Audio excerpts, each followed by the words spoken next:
Ron Howard is known as Hollywood's calm, collected director, the one everyone loves to work with.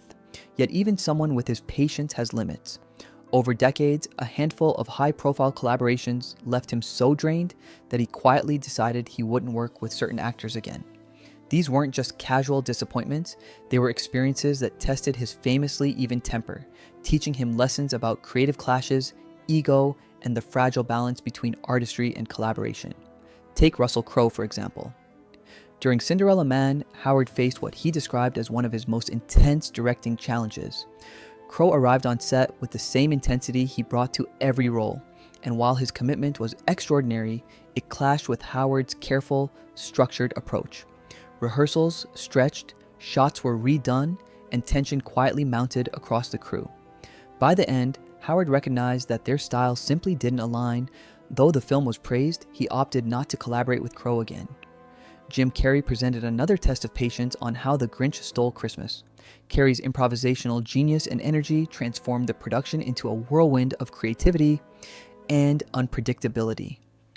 Days in heavy prosthetics and costumes often led to moments of frustration, requiring Howard to manage both the performance and the practical realities of filming. The experience, while resulting in a beloved classic, left Howard choosing never to revisit the partnership. Even earlier in his career, Howard faced intense challenges with established stars like Tom Cruise on Far and Away and Mel Gibson on Ransom. Both actors were driven by passion and intensity, often approaching scenes in ways that conflicted with Howard's vision for measured precision. On set, Howard learned that guiding performances with a calm hand sometimes collided with a star's instinct to push boundaries. While these collaborations yielded strong films, Howard recognized that certain dynamics were unsustainable for him personally and professionally. Other encounters included working with iconic talents like Marlon Brando, whose unpredictability and improvisational approach created logistical headaches, and Hugh Grant, whose sharp wit and differing sensibilities during pre-production meetings led Howard to quietly step away. Even Chevy Chase, whose reputation for on-set chaos preceded him, was someone Howard politely avoided, trusting stories from colleagues over first-hand experience.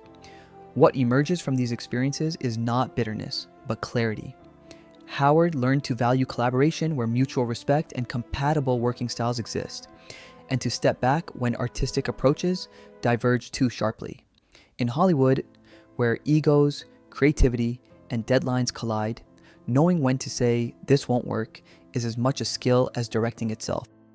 Howard's unofficial blacklist isn't a tale of vendettas, it's a reflection of the careful balance a director must strike between guiding a vision and managing personalities. Some actors bring chaos, some bring genius, and sometimes the two are inseparable. For Howard, the lesson was simple. Even the calmest director has limits, and creative harmony is worth choosing over potential fireworks. Which of these stories surprises you most? Are these decisions about self-preservation, or did they cost Hollywood moments of brilliance?